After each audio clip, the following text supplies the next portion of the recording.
Hi, I'm Jim Bray, the executive producer and creator of The Outer Rim, and its three shows Sweepers, Challenger, and Mother. And we've got two episodes of Challenger that we've already shot. Everything's done except for the special effects and a couple of pickup shots, I think. It's been about 2 years since we've aired the first episode of Sweepers, I think, or not. About a year, not quite a year.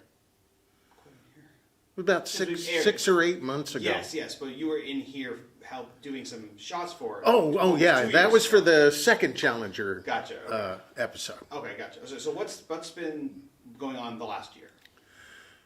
COVID has been going on for the last year and a half. It really threw a wrench into everything, as everyone is aware. And when you're having to social distance, it's kind of hard to pull a crew and a cast together to shoot things. So everything went on the back burner. So it's all been kind of pre-production for Mother and Sweepers 2, and we've been continuing to edit the Challenger episodes. I've been looking at some of the new cuts of those two Challenger episodes, and boy, does it look good. We've got some real actiony, cool stuff that we got shot out, and we just got a new CGI guy, Craig Frey. He is bringing a whole new level of special effects to us. He's a very accomplished CGI artist. And so we're going to have some super looking ships and some great looking spacescapes, and his work is just outstanding. He's done a lot of Star Trek fan film stuff, and he's super excited to create something fresh and original. So this guy's just chomping at the bit. He's been almost every day. He's been sending me things. He's been emailing me these models that he's been building of all our ships. We've got physical models, but he's been translating those into CGI so that we can then have our models do more acrobatic kind of things in space. So we're really excited about what Craig is bringing to our game. Can you talk about the transition of that from, you're using cameras and green screen and models, now you're able to kind of take a step into the digital world. Yep. And really, like you said, it opens up a lot more flexibility. It really does. I mean, the models are good for beauty passes, and there's something about a physical model on screen that has more heft and weight to it than a CGI model. So what Craig is trying to do is make his models look like our models, so that you'll be hard pressed to tell the difference between our physical models and what he's building. So yeah, it does give us a lot more flexibility. All right, so we know that you've been working on this for quite some time. There's been COVID that's kind of come into the mix here as well. What's been some of the complications besides COVID that you've run into? Money is the big one. Money is always the big one, and with the rising price of lumber and building materials, it's become a lot more expensive to build sets and set pieces, props, everything. The price has gone up a bit. The Sweepers was produced pretty much exclusively by Brian Koval, who wrote Sweepers. So he laid out the $3,000 that it costs to build the sets, feed everybody, make the props, that kind of thing. And we spent every penny on production. Then when we did Challenger, some of that came out of Brian's pocket, and the rest of it came out of my pocket. So it's all been kind of internal. Now we've got a decent amount of flats and control panels and stuff that we built, all the sci-fi stuff we've got there. I've been scrounging in dumpsters for odd-looking bits of this and that I can turn into props and set pieces. It's very Star Trek style of the original Star Trek. They did a lot of dumpster diving for their sets. There's a whole thing in engineering that's made of coffee cup lids stuck to a board, painted different colors, and it's stuck to a wall in engineering, and it looks like it does something, and that's the kind of things we're building for our show. We're using that same set of ethics. What would Roddenberry do? And we're kind of approaching it that way. But we want to shoot out Sweepers 2, and we've got a really exciting script for that, where they discover a derelict medical frigate, and horrible things have happened on that ship, and it all leads to a new clue in the ongoing adventure that they're experiencing. And then we've got a new show called Mother, and it's about a family-owned shipping vessel. And you get the mom and the dad and their 2 kids and Gramps and the captain's sister as well on board. And these pirates, the Parkesh, we mentioned them a couple times, and we're finally going to see the Parkesh, and they are a bunch of mutated freaks from a planet that's a dumping ground for toxic waste, and these guys are just all sorts of weird. And so these pirates attack the shipping vessel, the Ursa Maru, and the mother is mortally wounded. Well, she's also a scientist who's been working on AI experiments in her lab aboard the ship. And so she has the family, as she's dying, upload her mind into the ship's mainframe computer. So mom becomes the ship. Her mind is now in the computer, and she runs all operations of the ship. So the ship is a character. That's why it's called Mother. And the Parkesh come back a year later, and mom doesn't take too kindly to it and begins to booby trap the entire ship. And it's a running gunfight. There's a couple of knife fights. It's our action show. And there's some major revelations toward the end of that episode about the whole Outer Rim universe and how all of these shows interlock and connect because they all exist in the same universe, and there's a lot of crossover that happens. And we're also open to some standalone stories too about new characters. If good stories come to me and they look like they're worth doing and they fit into this universe, then we'll shoot them. But right now we want to get Mother out there because it's like that one is like the big piece that we've been wanting to do for a while.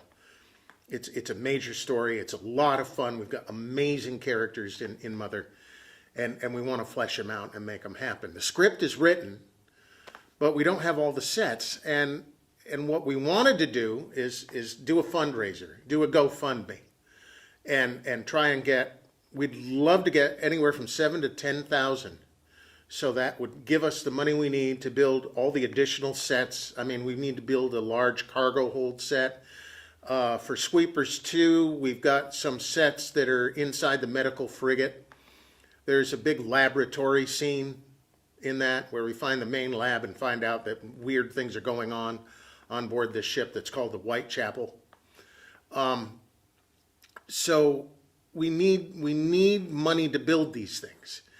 And because no one's been working, we're out of funds at this point. I went and looked at our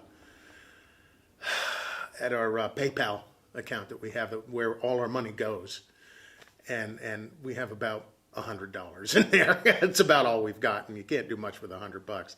What I do is I take this money, I build sets, I make props, and then the way everyone gets paid, because this is more or less a labor of love, I feed everybody. I make sure that our craft services are good. I make sure that everyone gets a good lunch and a dinner. I do a lot of cooking. So everyone comes to fill their belly, and we have a good time. And when we're done shooting at the end of the day, we relax and talk about how it went, and everyone eats well and drinks well, and I take care of everybody so that everyone has an enjoyable time. These shoots are meant to be a lot of fun, but because the production runs on its sets and its stomach, I need to get some funds together in order to do that. So if everyone wants to see more of this, then we'd love for them to throw, we've got 3,500 followers on our Facebook page. And if each of them threw $5 at us, we'd have our budget. $10 even better.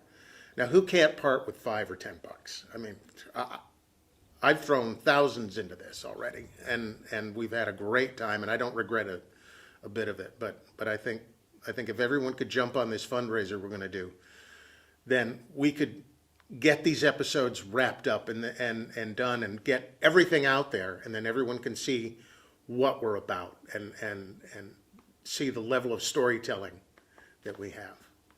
If someone wants to get involved or donate, like you said, what's the best way to contact you? And maybe they want to volunteer as well. Well, we have a Facebook page, Explore the Outer Rim. We've got a web page, which is also Explore the Outer Rim. I could be reached right through my Facebook page. And you can reach me through our fan page. Anything else you want to talk about when it's opposed to the whole series, the web series itself, or the new episodes? All we've ever wanted to do is tell really good stories. This whole thing started as a Star Trek fan film. I don't know if people are aware of that. And we began as something called Star Trek Anthology. And all of these stories were going to get told, but through the conduit of Star Trek. But when certain things happened with Star Trek fan films that kind of disallowed us to do what we'd planned on doing, you're no longer allowed to do episodic kind of things. They have to be 15 minutes only, and that's it. And you can only do a couple of them, and then you're supposed to be done. Some people aren't doing that. They're kind of breaking the rules. But I didn't want to do anything to tick off CBS. So he said, you know what? Let's pull all the Star Trek out of what we're doing and see if we still have stories. We did, and we do, and we're good.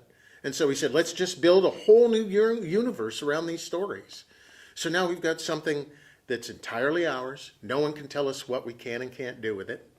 And we own it. And it's our playground, and we can create whatever we want without the restrictions that Star Trek presses upon you. So this is not Star Trek at all. This is the Outer Rim.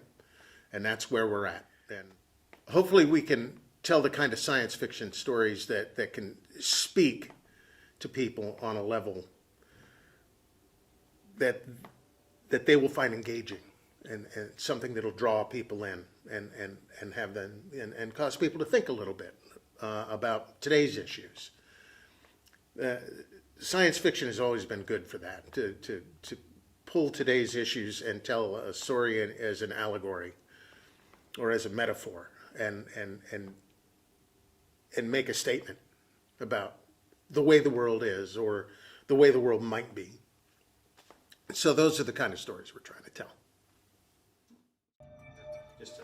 Hi, I'm Jim Bray. I'm the creator and executive producer of The Outer Rim, Mother, Challenger, and Sweepers. We are getting ready to shoot 2 consecutive episodes, and we need your help. We're out of funds, and we would love if every one of our followers, we have 3,500 followers at least on our Facebook page, and if everybody threw $5 to $10 at a GoFundMe, we could have the kind of budget we need to finish shooting these episodes. We need your help. As far as perks go, everyone that donates will get a producer credit at the end of these episodes. Some of the higher donations, you may even get a chance to be an extra on one of these shows. It all depends on how much money you throw at us. So we're hoping that we can raise the kind of money we're looking for. We're looking for anywhere from $7,000 to $10,000. That gives us about $4,000 to $8,000 each episode. We have sets to build. We have a lot of makeup. We're finally going to meet our Parkesh pirates, and that's going to require a whole lot of special effects makeup. And that doesn't come cheap. So we need a somewhat larger budget this time around. This has all been self-funded up to this point, but if you want to see more content, please help us out.